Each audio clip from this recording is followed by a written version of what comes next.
I just don't want to talk about it. Hero.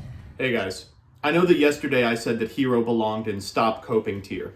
Well, since then, Darklaw has made 45 diss tracks about me, alleging everything from the fact that I cheat on my tax returns to the fact that I have never entered Main Phase 2.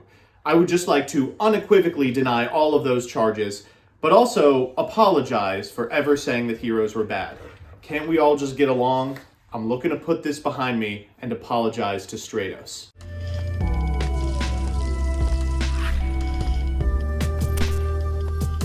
Good afternoon, Jank enthusiasts. I'm MBT, and this is 10-minute testing. All right, we'll do Hero. Rise, Elemental Hero Thunder Giant! So here's the list. As always, I'll give you a background about the archetype, a little bit of a discussion about what I hope the deck can do, and of course the card by card. But first, this video is sponsored by Yu-Gi-Oh! Pro Deck. I've been shilling Yu-Gi-Oh! Pro Deck for, well, years at this point, and I'm happy to announce I have no intention of stopping anytime soon. By now, they've become the most complete repository of tournament tops on the internet, the best place to jam prog with friends, and of course, still host strategy articles. Recently, they've added a new piece of infrastructure to the fold, a 3-card arena draft, draftable with card pools featuring classic formats, Master Duel, or within any parameters you like. Give it, or any of their other features, a look at www.ygoprodeck.com. With that, let's have a look at Hero. Hero is a hell of an archetype. Did you know there's more hero support than pyro monsters? And fish monsters? And sea serpents? And reptiles and psychics and worms and dinosaurs and zombies and aquas and rocks and plants and insects and thunders and beast warriors? There's a lot of fucking heroes. The archetype's been playable on and off throughout Yu-Gi-Oh's history, from Airblade to Omni, and its individual monsters have been all over the ban list. One of the most consequential cards for the deck, however, is this, Destiny Hero Malicious, and it spent more time behind bars than almost any other. Broken at 3, reasonable at 2, this card is one of the game's best extenders and has only gotten better with age, and with the release of Link monsters. But as of the most recent ban list, he is out on parole, and tier lament be damned, we're gonna play him where he belongs. So let's talk about the state of Hero at present. Since the last time you've seen this deck, there's really only been one major innovation, and that's the Infernal line. Infernal Rage sets up the cover card to Pote, Shining Neos Wingman, via Favorite Contact. This gives a deck that usually lives or dies based on the strength of its monster board layered points of interaction, which is a necessity in today's haha scrub I'm maining Lightning Storm in Tenpai metagame. Truth be told, the additional Mali doesn't open up many new combos, though it does have some applications for Wonder Driver lines specifically. It mostly just makes your existing combos a lot more resilient.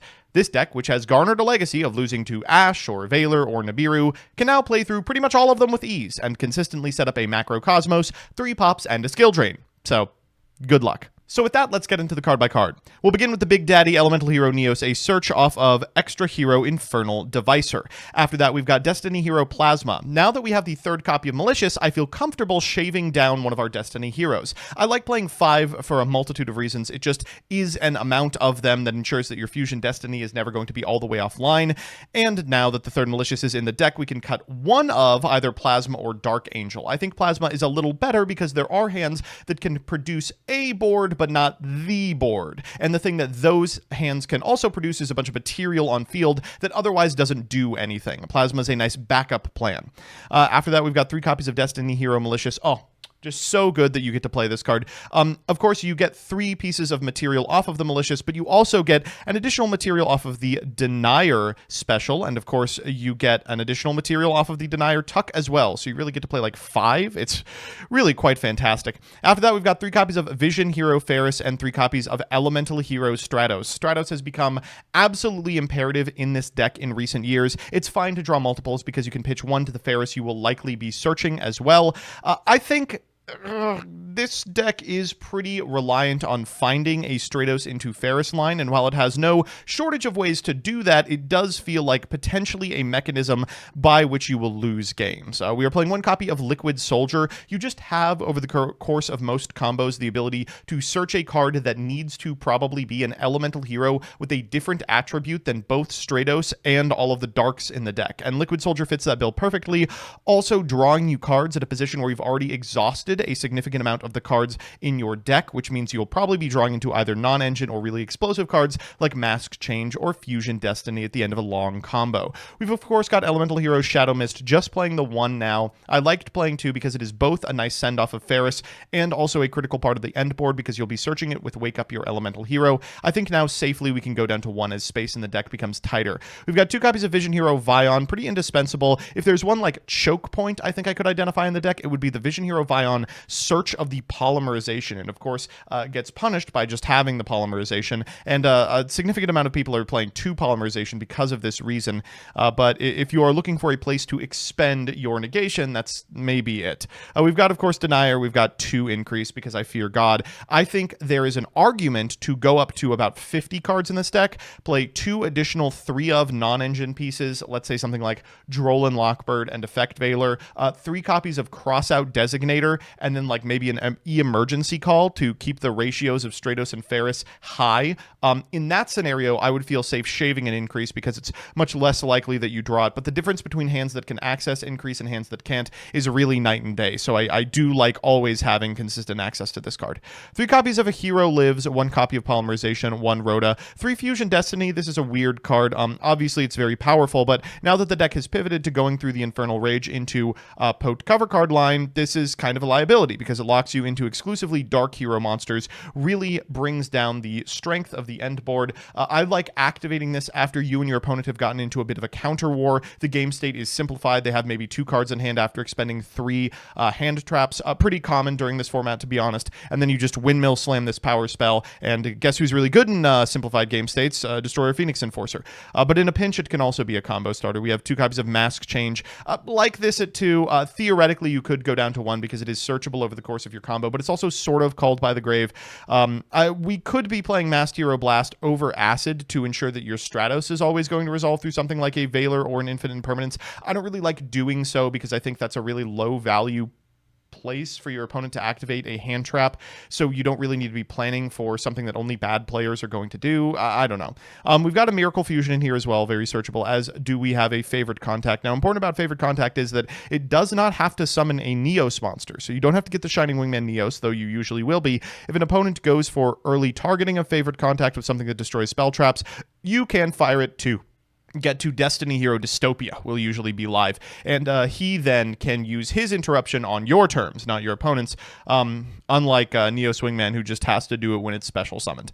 After that, we have our non-engine. We've got 1 Called by the Grave, 3 Ash Blossom Joy Spring, 3 Infinite Impermanence, and a card that I think is uniquely good in Hero, Forbidden Droplet. It's so fantastic kind of as a combo starter. I love to go second, and then like Forbidden Droplet, send Malicious. It feels absolutely phenomenal. But also, this card is really good as part of an end board, especially if your opponent is playing a bunch of answers that would otherwise really decrease the strength of your end board. You know, maybe they commit to some stuff and you utilize all your points of interaction and they go for like an equalizer. Well, you can then maybe get some advantage out of the cards that are just lying on board like idiots. In the extra, we've got Wake Up Your Elemental Hero. This is important to both play around Nibiru because you can hold your DPE pop for the end phase, then pop a Wake Up Your Elemental Hero to get a Shadow Mist from deck, tagging into a Darklaw during your end phase in a way that isn't liable to be rocked. We've got Elemental Hero Shining Neos Wingman, which on special summon pops cards. It also OTKs really well. It gets up to 8,000 super easily. Elemental Hero Flame Wingman Infernal Rage is, of course, the mechanism by which you are getting to Favorite Contact. And we've got Destiny Hero Dystopia. These 2 are like the flex slots in the extra. The extra is incredibly tight, but I guess these 2 are the cards that you could change. I really do like Elemental Hero Absolute Zero. I think there's a lot of scenarios in which it is really important for you to have this card in your extra deck. It has a really advantageous type requirement if you want to dig deeper with something like a Liquid Soldier, and Masked Hero Acid is kind of your only game against back row strategies. There's a lot of setups that, like, if it is not going to be a setup that is uniquely harmed by, say, Darklaw, you can instead go Elemental Hero Absolute Zero, set Mask Change for Acid on your opponent's turn, which wipes both your opponent's monster lineup and their back row. It can be really devastating if it's all they commit to going second. We've, of course, got a Destroyer Phoenix Enforcer, a Sunriser, which we are now cheating out, and 2 Darklaws. I guess theoretically you could shave a Darklaw, but you would only do that if you shave a Mask Change as well, I think. We've got a Dread Decimator, which because of 3 Malicious is a pretty consistent part of end boards. This makes going from Favorite Contact into Dystopia a lot better because it will almost always be live. Wonder Driver and Infernal Devicer are both critical parts of the setup combo, and 2 Cross Crusader. I like playing 2 because 1, If you're going to play any Link monster to assist an OTK on turn 3, this is the one you want to be playing. But 2, frequently an opponent will shotgun targeted negation on Cross Crusader's first effect. But now that you have access to 3 Maliciouses, you can just expend a Malicious, get a Malicious, make another Cross Crusader, get the 3rd Malicious, Cross Crusader for a Denier, and then you, like, have plays. In the side, we've got 3 copies of Droll and Lockbird, we've got 3 Nibirus, we've got the Bystials, which I don't love, but I think are a pretty high utility, and, like, this deck is already so good at OTKing. There's a lot of scenarios in which, like, you actually do just want to have extra bodies on board, even if they theoretically turn off the ability to access some of your Link monsters effects. Goes and Match, Rivalry of Warlords, Harpy's Feather Duster, and Cosmic Cyclone. So with that, let's jump into the games. Our first match is up against Scareclaw Kashtira, and I'll just be completely honest, this is in here to showcase the strength of the end board. You can see that our hand is really good. We have a Hero Lives, we have Ferris, we have a way to contest a single piece of non-engine in Called by the Grave, and then we've got 2 additional pieces of non-engine of our own. Our opponent has 2 hand traps and a Kashtira Fenrir, which is pretty good, but not going to be enough depending on what we can set up. We're going to begin with a copy of a Hero Lives, and that's going to summon from deck, well, you know, after Called Buying the Ash Blossom, a Stratos. This is one of those hands that does have to resolve a Hero Lives, so we are going to fight for it. We're going to go for Stratos here, and we'll go ahead and get a copy of Liquid Soldier. Then we will Ferris pitch the Liquid Soldier to summon the Ferris, then we'll activate the Ferris effect in order to set an increase. We're going to go increase here, summoning itself, then increase effect in order to summon a copy of Vion from deck. We're going to go Vion here. Vion's going to send a copy of Malicious to the graveyard, then it's going to add a Polymerization to hand. Next, we're going to go for a copy of Cross Crusader, and our opponent has held the Infinite Impermanence for this moment. So they're going to negate the Cross Crusader, but we can just go Malicious. Let's summon a Malicious from deck, and then we'll make an Infernal Devicer. We'll go Infernal Devicer to grab ourselves a copy of Elemental Hero Neos, and what do you know? Wind plus light equals Infernal Rage. We'll activate Infernal Rage to get a copy of Favorite Contact, then activate Infernal Rage to tag into a Sunrise. We'll trigger Sunrise to grab a Miracle Fusion, and then afterwards we can Miracle Fusion in order to make a Wake Up Your Elemental Hero. This is going to trigger the Liquid Soldier, and we did find an extender, so we might as well go Wonder Driver into Malicious, then afterwards we'll trigger the effect of the Wonder Driver to reset this copy of Polymerization, and Reinforcement of the Army into a copy of Denier. From here we can activate Polymerization to also end on DPE, set 3 and go to the end phase, at which point we'll activate Destroyer Phoenix Enforcer in order to pop the E Hero, and we will summon from deck a copy of Shadow Mist. Shadow Mist is going to trigger, which gets us a Mask Change. Still in end phase, we will fire the Mask Change to go into a Darklaw. You do lose out on the additional search here, but who cares? In standby, we will bring back this DPE, and our opponent will lead with a Fenrir. They're going to activate Fenrir. That's a really good infip target, especially with the attack decrease of DPE. It doesn't actually do anything. They go combat, I think, threatening, like an evenly matched. As they summon a Scareclaw, we're just going to go ahead and fire off the Favorite Contact, calling it bluff. We'll blow up the entire board. Afterwards, we'll go Scareclaw Kashtira, banishing the last remaining card in the hand, and we will eat it with a DPE, popping our back row. So that's how the deck performs on the play, but what does it do on the draw? Well, it turns out that Hero is also one of the most adept OTK decks in the business, and it will show off that capacity against Ashen. Do you all really want me to make the Ashen TMT? And maybe this will show you why I am not super excited to do so. They're going to begin with a copy of Awakening of Vidos. They're going to give us an Obsidian, then pop it with Big Vidos. That will pop the Obsidian, which of course triggers the Graveyard effect and enables them to go ahead and get a copy of, what is this, Spearhead? They'll go ahead and activate the effect of the Priestess that they summon, and then afterwards they'll activate the Extinguishing, one of the only good cards in the deck. Afterwards, they're going to activate the Extinguishing in Graveyard in order to make an Embers of the Ashen. That's going to trigger, and then afterwards they can activate the Obsidian on their side of the field. They're going to go for King and Hero, triggering King in order to summon a copy of Shaman. They will go ahead and tuck that Vidos back into their hand, and then Shaman shuffle 3 back, drawing an additional card before setting 1 and passing. Cool. We will draw for turn after they resolve the effect of the Obsidian. Super Poly would be nice in the back row, but not great in the hand.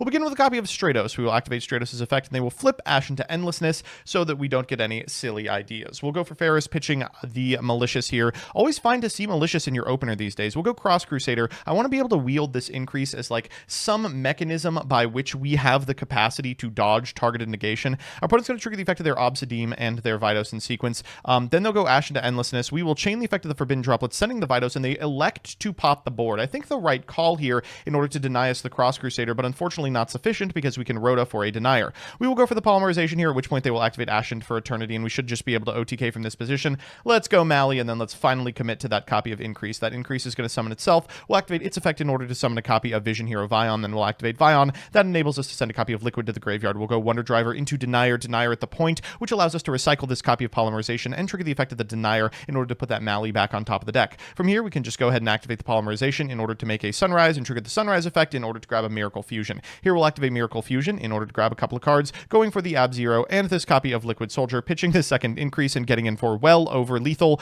with the additional Mask Change and Infip in Grip. So it's time for game 3, and you know what that means, a best of 3 versus meta. Our opponent's playing Voiceless Voice. Exciting, right? I'm so sick of playing against Snake Eyes. I had to switch it up. We're going to begin with a copy of A Hero Lives. They let it resolve. We're going to go for a Stratos. We'll activate the effect of the Stratos, at which point they will Valor. I think we can actually let that resolve because of how our hand looks. We'll go for Fusion Destiny. They'll Ash Blossom, and okay, we do have to actually fight over this one. We'll go ahead and negate it, and then afterwards we will send a couple of cards to the graveyard for the DPE. We will go for Malicious here. Malicious is going to tag into Malicious. From here we can go into a Cross Crusader, but keep in mind, because we activated Fusion Destiny, we are Dark Locked, so we aren't going to be able to get to our Pote cover card. We're going to go for Malicious here for Malicious, and then afterwards we're going to go for Denier. You can see us pivoting to the Plasma line as we realize that's what we're going to have to do to win this game, and here we're just going to tribute off the board for the Plasma, activate Malicious so we have an extra body on field for the Mask Change, set this copy of Forbidden Droplet, then go to the end phase, activate the effect of the Mask Change targeting the Malicious, and pass back to our opponent. They are going to begin with a copy of Saphira. Can be activated under Dark Law, but doesn't resolve the way you want. They're going to go for a Typhon to try and get over the Plasma, but we are going to contest that using this copy of DPE, at which point our opponent will concede. So it's time for game 2, and unfortunately our opponent has drawn a really good card against us. You might not think to board in Cosmic Cyclone against a deck that has so many monsters in it, but its utility is both a mechanism to force out a really early favorite contact, or on the play to stop the increase line at all is really unmatched. Our opponent's going first for game 2. They're going to begin with a Pot of Prosperity, finding off the top. I mean, Saphira is good, but I imagine they were hoping for more. They're going to go for Saphira here. That's going to send the Ritual spell to the graveyard and grab them a Skull Guardian. They'll activate the effect to Ritual Summon, and they have Skull Guardian and the low. Of course, we do have the Baldrake, which is really good news for us. They're going to grab another low, and then afterwards they're going to normal summon the low. They'll trigger the effect in order to set a copy of Cage. They'll activate Barrier in order to grab the new spell, Blessing. Cool. And set 2 and pass. This is a pretty low impact board, and we do have Droplets, so I'm feeling good about it. We're going to begin with a Rhoda. We're going to go ahead and grab a Stratos. We'll activate the Stratos effect in order to grab, and our opponent will be able to chain both the Blessing and this copy of Infip. I'm going to chain the Forbidden Droplet here, so our Stratos does resolve. They're going to get to go to Odd Eye's Pendulum Graph Dragon, and then afterwards we can activate Ferris, pitching this copy of Liquid Soldier. Ferris here is going to set an increase. We'll activate Mally here, and then afterwards we're just going to go ahead and link off for a Cross Crusader, at which point our opponent will deal a little bit of damage to us, and we'll Cross Crusader back our Malicious. We'll activate the effect in order to go ahead and grab a Denier, then we'll activate Malicious in order to summon another Malicious from deck before we finally increase and walk directly into the Cosmic Cyclone. Frustratingly, this kind of ends our turn. We'll go to the battle phase in main phase 2 before passing back to our opponent, who draws a Ghost Ogre. Here they should be able to just do it. They're going to go Barrier to grab Saphira, then Saphira effect in order to bin the Ritual spell again, get another Skull Guardian, and perform the Ritual summon using the low on field. Low is going to reborn. This copy of Skull Guardian is going to fall prey to our Bestial Baldrake, but they are still going to be able to get enough of the way there to actually accomplish something. They're going to activate the graveyard effect of Prayers, and they're going to get a Radiance off the low as well. That's going to get them a Sauravis and the ability to pop. Afterwards, they will cycle back with this Blessing and just special summon this copy of Sauravis, which triggers the Blessing into the Skull Guardian anyway. Finally, they will use their steeds to pop our last remaining monster and get in for lethal. One Cosmic Cyclone, really devastating here. So it's time for that all-important game 3, and oh my gosh. Okay, you can see our opponent has drawn exactly one piece of interaction. They are going to do something here that I kind of do recommend. I think it's pretty smart, but just the way our hand works out may not do what they want. We're going to go for Ferris here, pitching a Malicious. Always good to hear. We'll activate the effect of the Ferris to get an increase. We'll activate the increase in order to summon from the back row, then activate the increase effect on field in order to get a Vion. We'll activate the effect of the Vion in order to send a graveyard a copy of increase, then activate Vion, banishing the Ferris for a Polymerization. Let's go Cross Crusader, reborn this copy of Malicious, and unlike our first round opponent, who activated the Imperm on the effect of the Cross Crusader, they're still going to hold it. We're going to make DPE, then we're going to make a copy of Infernal Devicer, which enables us to get a copy of Elemental Hero Neos. This copy of Denier comes back and allows us to shuffle one of the Maliciouses back into the deck, at which point we can make a Wonder Driver and activate the Malicious effect to summon at Link Point. That triggers the effect of the Wonder Driver and enables us to reset this copy of Polymerization, which we will use now, in order to make an Infernal Rage that utilizes our really fantastic copy of Liquid Lad. That's going to get us another piece of non-engine for the end board, and we'll go Sunrise into a Miracle Fusion. From here, we'll activate Miracle Fusion in order to make a Wake Up Your Elemental Hero. We'll go Dread Decimator, set 2 and pass. In end step, we will go ahead and do the Dark Law line. So what our opponent is hedging on here is that our end board is always going to include exactly Dark Law. And outside of Dark Law, really all we're putting up is just a bunch of pops, right, before we get into negotiations about non-engine. And they can maybe play through that, so they are going to just begin by imperming Dark Law, which I think is actually not a terrible idea here, especially in a grip that includes Pot of Prosperity, and maybe we'll find a card that that equalizes the board. Unfortunately, it looks like cards like Nibiru are just a little too late, so they're going to take a place starter in pre-preparation of rites. They're going to activate that to get a Skull Guardian into the grip, then activate Saphira in order to bin the other ritual spell. They will activate Prayers, that gets them the Skull Guardian. They're going to go low 1, Skull Guardian 2. We will Ball Drake the low as 3, just kind of hoping they don't have the additional one in hand, but as we see the ad, we realize they totally do. They're going to go low here. We will just go ahead and send the entire board to negate the entire board, which forces them onto a Dynamondo line. The Dynamondo forces out this copy of DPE, which would be good, but they don't really have too much going left. This Sorvis is going to have to carry. They're going to try and perform a ritual summon to get an additional Sorvis out, but that's checked by the Ball Drake, and as they go to battle phase, we'll just fire Favorite Contact and blow up the remaining monster on the board. They forced out every point of our interaction, but we were able to get through it, and from this position, we just get to walk in. During standby, we bring back this copy of DPE. We'll just go battle and hit for 8. So we're back with the deck, and honestly, I'm impressed. Let's do the pros and cons. First, the pros. 1, the end board is crazy. Darklaw alone is sufficient to solo like at least half the metagame, and a DPE and a Neo's Wingman on top of it, it's almost impossible to get through. 2, it's consistent. Pretty much every hand can make the combo happen, and even lower impact hands that can only get to DPE favorite are going to be bricking on hand traps, and the simplified game states those cause are prime pickings for the Fusion Boys. And third, the third Mally really helps. With the right hand, this deck can play through 1, 2, and occasionally 3 hand traps. And the cons. 1, managing these little annoying idiosyncrasies. Like Fire King Snake-Eye, you put a ton of varied and layered points of interaction into your end board, but just like that deck, there are some pretty frustrating sequencing maneuvers in which they have to be activated. Like, you kind of have to expend your Darklaw before you DPE because otherwise it's vulnerable to combat. The Favorite Contact line is unavailable if you started with Fusion Destiny because you're Dark Hero locked. You have to manage your graveyard and banish in such a way that Contact could theoretically summon a Dystopia, which sucks. You have to make sure that you don't accidentally stack and then draw a Malicious you reserved for a Nibiru playthrough in hand with 2 mask changes. A Resolved Magnamut has to summon the monster on the same turn or else you're going to be cut off from the effects of the extra heroes. There's a lot of locks, and they all matter for different reasons. 2, there's no spell trap negates. Cards like Evenly and Triple Tack and even Raigeki can still be a huge problem for this strategy, especially now that we've just started cutting Dark Angel. It might be worth playing that card specifically in the board just to beat post-board answers, but there's so many decks that can take advantage of the free body. And 3, low non-engine space. With only 9 slots, you can't really guarantee that you draw 2 pieces of non-engine unless you bump up to, say, 50, which might be rough. All in all, it feels like a good time to be playing Hero. We're just going to have to see if it can stand up to snakes. So that's that. Thanks so much for watching. These videos are sponsored by, and in many cases suggested by, my Patreons. Thanks to these people, without whom I would not be able to keep the lights on. I'll just go ahead and shout out some of the individuals who have pledged at a high level here: Elena Tincher, Alex Perea, Allison Elliott, Ally, Brett Henry, Canner, Seaweed, Darkmaster Zork, Derpin Dragon, Devin Senpai, DJ Elefante, Enraged Peacock, Gravity, John Piet, Juan Cruz Avila Zati, Night Mary, Legal Rights, Lockstone, Luis Hernandez, Matthew M. Derezzo, MBT Play Madolce, Mike Carlotti, N54 Lionheart, Rose Lapine, Solar Flare the Ricka Queen, Troy Says By Erasure is Gay, Vincent Storm, Who's Nick, Wonder Waffle, Your Pot of Greed Does What, and Yuki. I really could not have done this without you.